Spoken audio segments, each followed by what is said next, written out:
Finally, we have the OR strategy.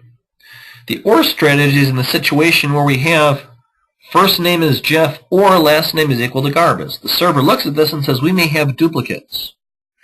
In this situation, what we're going to do is take the two result sets, merge them together. This used to be a union, by the way. If you're looking at older versions of the server, you'll see a union here instead of a merge.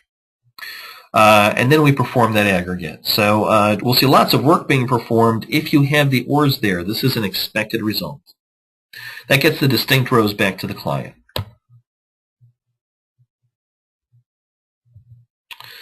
So, index selection in the select list. We've already talked about include columns, so I'm going to blow through this one a little bit. Quantities of indexes, include them where you're able to. We talked about index covering. And I'm going through this quickly because I only have 6 or 7 minutes left. And we come down to composite indexes, which is what we talked about all the way at the beginning. That's your phone book lookup. And the points here on this slide are relevant, and that is, if we're using the first column of the index, we're going to use the index in an intelligent way. If we're not using the first column of the index, while it is possible that we use the index, it will likely not be in an intelligent way.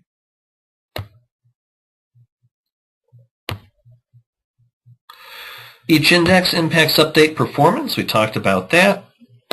We talked about how many indexes the optimizer will use. It'll use an index per and. It'll use an index for an OR. So now as we look at this one, it's almost a final exam question. I've got an index where I'm selecting some columns from the titles table where the type is computer and the price is greater than $15. Let's spend a few minutes and talk through this one. This is an AND, so I want a compound index. I want one on type, comma, price, or price, comma, type. Which do I want first?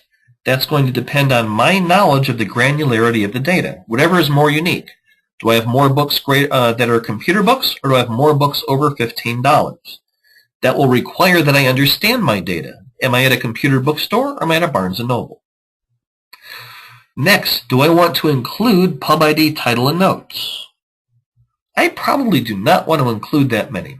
What I will probably say is, as the pub ID, title, and notes are added, I'm probably approaching the width of the table. As the row approaches the width of the table, I'm selecting approaches the width of the table, that would lean us toward using a clustered index rather than a non-clustered index. Otherwise, the non-clustered index will be much larger than the table itself. So, bringing back rows. In order to bring back the rows intelligently, we need to know what our optimization options are. We know what the server can do, and we need to know about how many rows are coming back. For what types of things can the server do, you should also attend my my joins webinar, which we do on occasion. But basically, the server will use a histogram. A histogram is a way of identifying what the distribution of the data is like, and that way it knows whether the number of Amy's in a table are 1% or 50% or a tiny percent. The histogram is kept up to date if the DBA has auto-update stats on as a database option. However, it doesn't usually work very well. What I recommend instead is update the stats on a regular basis and or do index reorgs on a regular basis, because if you do an index reorg, you update the stats for free. If you want to find out what your data distribution looks like, and I'm not going to walk through how we create the histogram. Again, we don't have enough time. The data is stored for every index. Density information is set up. If you want to take a look at the statistics pages, you can actually do a DBCC show statistics, specify the table and index, and this will show you what that looks like. So here we've got a table that we've created, 5,000 rows sampled. Here's what the distribution looks like.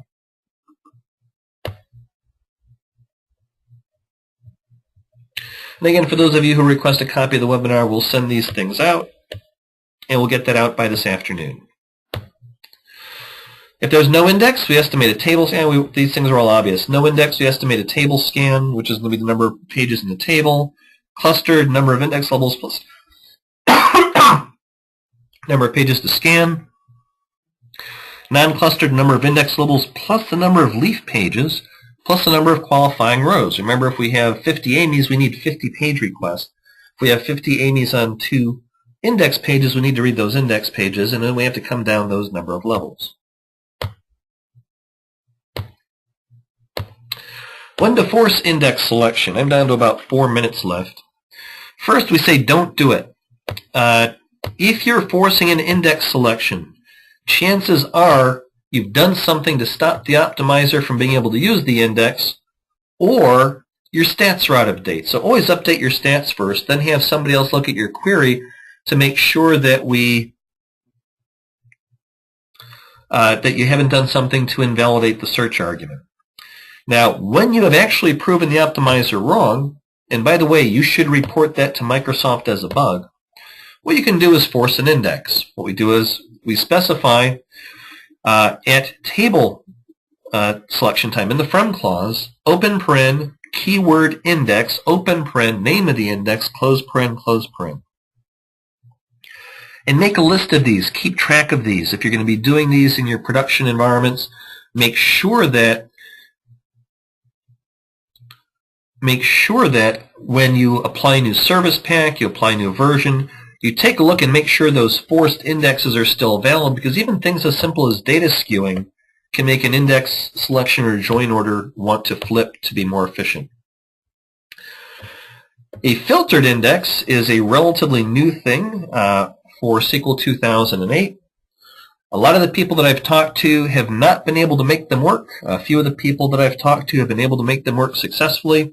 I do not use them very often, but there are certain situations where it is extremely useful. What a filtered index allows you to do is say, you know what? I don't care about most of these rows. I only care about the rows that meet these criteria. For example, you've got data that you're processing. You have a table of information to process. The initial value for processed is 0, meaning it hasn't been processed. Most of the data over the course of time gets processed, so it has a value of 1. Well, if you've got 10 million rows and 50 of them have a value of 0, and the rest of them have a value of 1, you're not very granular. What we can do then is create a filter on it and say, create an index on this table where processed equals 0. Guess what? At that point, an index scan costs us very little, even though the table is very large. There are specific situations where using this filtered result set is very useful. Note that in order to make the filtered result set work, you do need to make sure you have a variety of specific options turned on. Make sure that you're using it for a small set of data.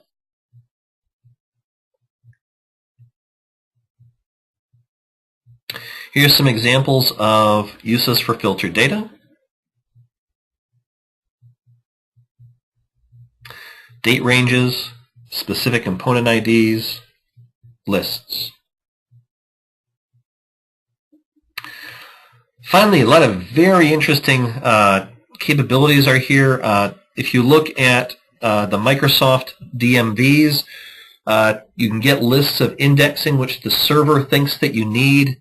Do not simply blindly add all of these indexes. I've got customers who've done that and suddenly have more index than data. I spent a 2-week gig at one customer site doing nothing but dropping indexes. And we took them from a 500 gigabyte database to an 80 gigabyte database simply by just dropping unused indexes.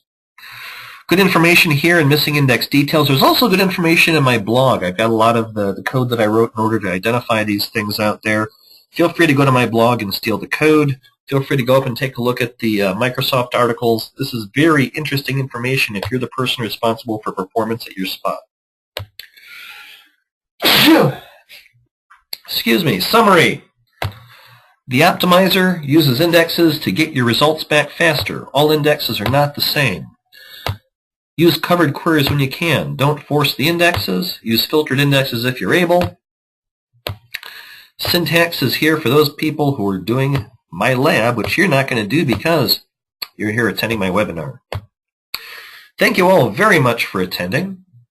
Appreciate that you're able to spend your time with me.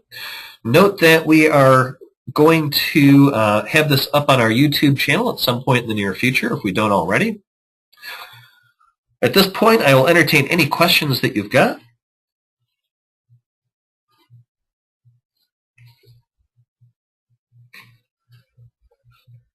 Ray, do you have anything to add? No, just want to let everybody know to come to our YouTube channel. We have one of our previous sessions already posted there. It'll take a week or two before this session gets up there. There are a few questions, Jeff. I don't know if you see them on your screen. Someone had asked for what does SARG stand for, and I think you had answered that during the... SARG is search argument, yeah. This is... Let's see. This is great, but setting your business key or lookup key as the clustered index seems to go against the standard data warehouse philosophy to use integer PKs. Could you address that? Yeah, I talked about that a little bit. The question probably came before my explanation, but the short answer there is that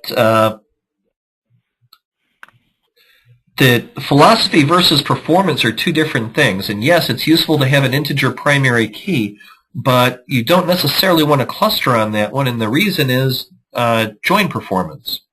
So try both. Experiment with it. See what gets you the better join performance. I am convinced that it will be clustering because I've done hundreds of these, and I always tell people go back and test it and come back and tell me if I was wrong, and I haven't had anybody come back and tell me I'm wrong yet. So yeah, philosophically, there are hundreds of white papers out there telling you exactly the opposite of what I just said, but this is faster. There's another question here that says, if we allow users to choose the fields to query on, should we only have indexes on individual fields only, or more for more flexibility? That one's always tough, and you'll simply have to create indexes on any column that the user might want to query on. Combinations of columns there are probably even better. And someone had asked for the URL for your blog. If you simply send an email to Jeff or myself, well, actually, it shows up on the screen right there. It's right there on the screen, yeah. Blogspot.com. And please sign up.